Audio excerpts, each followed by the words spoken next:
Volvemos con más información porque con la fractura de todos los bloques, entonces el oficialismo logró darle media sanción en diputados para poder entonces tratar, primero por la suspensión de las PASO, ¿no? Que se logró entonces poder que pase este tratamiento ahora a Senado, pero muchos entienden que esto no tendría que ser obligatorio. ¿Qué pasa con, veamos la mirada no desde el derecho, qué es lo que dice la Constitución, qué es lo que dice la ley de los partidos políticos? ¿Tienen el monopolio entonces de determinar las candidaturas? A ver, las internas de los partidos políticos, esos son las PASO, deberían llamarse IASO, no PASO, porque son internas. Las internas de los partidos políticos están garantizadas por la Constitución, pero no establece la Constitución el modo en el que se deben realizar. Hasta el año 2009 los partidos políticos podían organizar sus internas del modo que querían, y en general eran cerradas. Cerradas quiere decir que a los candidatos, a los precandidatos o a los candidatos que el partido presentaba los elegían los afiliados. A partir del año 2009 se instauró este sistema llamado PASO de internas abiertas y obligatorias. Entonces, no solamente los partidos políticos están obligados a hacer internas aunque tengan una sola lista y no haya competencia interna, sino que además los ciudadanos estamos obligados a votar. Esto sigue vigente, pero no se lo va a aplicar para el año 2025. Quiere decir que cuando lleguen las elecciones del año 2027, sin necesidad de que el Congreso vuelva a intervenir, otra vez va a haber internas abiertas, simultáneas y obligatorias. Yo particularmente estoy en contra de las internas abiertas y obligatorias, fundamentalmente de la O. En lo particular entiendo que es que mis derechos políticos se ven arbitrariamente alterados cuando a mí me obligan a votar en una interna de un partido político. No entiendo por qué, ciudadano independiente, me obligan a ir a votar una interna. Pero bueno, eso es conceptual. Yo celebro que por lo menos se hayan suspendido y espero que en el año 2027 se eliminen. Félix, en el contexto en el que estamos, ¿no? Ahora, la suspensión, ¿a quién beneficia o perjudica esto? ¿Quién puede sacar mayor rédito de esto, ¿no? De la suspensión de las PASO en este contexto en el que estamos ahora. La verdad que yo prescindo de hacer análisis políticos en el sentido de que a quién puede beneficiar esto. Suele decirse por ahí que si no hay PASO, se benefician los aparatos partidarios porque son los que manejan las candidaturas a piacere. Yo soy de los que cree que ese es un problema de los partidos políticos, que los afiliados hagan y exijan lo que tienen que exigir para poder votar internamente. Pero insisto, no es mi especialidad hacer análisis políticos a quién benefician o no. Yo simplemente me quedo con lo técnico. Desde el punto de vista técnico, para mí son inconstitucionales las PASO. Sí, perdón, sí. Continúe. Los partidos políticos tienen, asignados por la Constitución, la competencia para presentar candidatos a ocupar cargos públicos. Y tienen además la facultad de tener un sistema interno de democracia. O sea que si yo estoy en un partido político y quiero presentar una lista de candidatos y hay alguna camarilla que no me deja, tengo la justicia electoral para plantearlo. Pero insisto, los afiliados, si no, ¿para qué están? Si no es para votar a sus propios precandidatos, ¿no es cierto? Con el efecto ahora, ¿no?, de la suspensión de las PASO, si esto ya queda efectivo para este año 2025, entonces, ¿qué tendría que pasar? ¿Los partidos políticos tendrían que estar dirimiendo entonces sus internas antes, siguiendo el procedimiento interno antes de las elecciones? Entonces, porque esto ya no se le va a dar entonces participación ciudadana, ¿no?, a través de las PASO como está siendo aplicado hasta ahora. Los partidos políticos van a poder decidir si sus internas van a ser abiertas o no. Es decir, habrá partidos políticos que digan, nosotros vamos a permitir que los no afiliados puedan votar. En su momento, en la época de Duhalde, se había establecido que las internas podían ser abiertas, pero que quedaban prohibidas para los afiliados de otros partidos. Bueno, yo creo que eso lo tiene que decidir cada partido. Y ahora, como se han suspendido las PASO, suspender las PASO no quiere decir suspender las internas.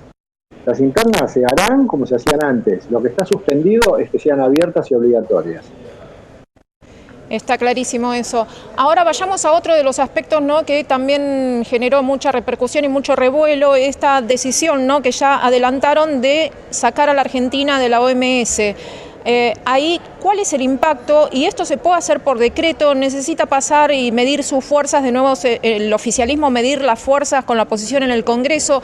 ¿Qué está bien y qué está mal, ¿no?, de este anuncio de la salida? O sea, vayamos al tema de la ley, ¿no?, al tema jurídico. La Organización Mundial de la Salud es un organismo especializado de las Naciones Unidas. La Argentina ha adherido a las Naciones Unidas y ha adherido a la creación de la Organización Mundial de la Salud hace muchos años, más de 70 años. Y por lo tanto, como fue hecho por ley, la única manera de poder salirse de la Organización Mundial de la Salud es a través de una ley. El presidente podrá invocar su voluntad de salir de la OMS, pero el Congreso tiene que intervenir necesariamente. Así que solo una decisión del Congreso, solo una decisión del presidente no sería válido para poder retirarse de la OMS. Ahora después, las consecuencias para la salud en la Argentina, ahí ya no domino tanto qué pasaría, o si es mejor o si es peor. Para mí es una medida innecesaria, absolutamente innecesaria. La pandemia no fue consecuencia de, no se generó porque la cuarentena no se generó porque la OMS haya dispuesto que hay cuarentena. Los países han regulado su propia cuarentena del modo que quisieron, siguiendo por ahí las recomendaciones de la Organización Mundial de la Salud, pero no es un ente que tenga soberanía sobre los estados, de modo que me parece innecesario habernos retirado de allí, porque las decisiones de la OMS no nos obligaban. Claro, son recomendaciones, ¿no? Como ya muchos especialistas estuvieron advirtiendo, señalando. Ahora, usted también dice que acá se está dando un poco esto de el yo hago puchero, ella hace puchero, ¿no? Como siguiendo el lineamiento de Donald Trump, ¿no? Y bueno, ahí marcaban muy bien esto de las fronteras, ¿no? Cuando se hicieron los anuncios respecto de cerrar las fronteras en Estados Unidos, acá se hizo lo de la muralla con la zona fronteriza con Bolivia, o la cultura antigua. Y acá después en los anuncios estuvieron estos dichos tan controversiales, ¿no?, en el discurso de Davos del presidente Javier Milei, y ahora la salida del OMS, que también aparentemente entonces Argentina seguiría por ese lado con todas las repercusiones nacionales e internacionales que está teniendo esto, ¿no? Pero respecto de esta salida, entonces usted dice que lo ve mal, que era innecesario la salida. Y desde la parte, sí, y desde la parte legal, entonces, todavía no está oficializado esto, todavía el decreto no fue, pero ¿usted considera que esto fue el anuncio? ¿Fue como para medir a ver la repercusión que tenía en la gente, para ver si realmente lo oficializan o no? A mí me parece que desde el punto de vista legal, un decreto puede denunciar la participación en la OMS, pero lo tiene que ratificar el Congreso. Así que por más que el presidente dicte un decreto, no nos vamos a retirar de allí si el Congreso no lo define. Ahora, yo sinceramente creo que el gobierno actúa un poco introspectivamente en algunas cosas, y sobre todo siguiendo la agenda Trump. Por eso, eso que decías, yo lo he escrito en la red, en X Twitter, porque casi con ironía. Trump estornuda, Milei estornuda, Trump dice una cosa, Milei lo sigue detrás. Me da la sensación que es como si nosotros hubiéramos votado a Trump. Bueno, de hecho tampoco votamos ni a Karina ni a Santiago Caputo, y son los que mandan. Pero esto de actuar sencillamente porque el otro lo hace, no me parece serio. Y me parece que para retirarse de la OMS el gobierno debería haber hecho un análisis un poco mayor acerca de las consecuencias, no jurídicas, pero de las consecuencias que para la salud podría traer. Yo personalmente no soy autoridad para opinar sobre el tema, pero realmente no veo qué necesidad había para hacer esto.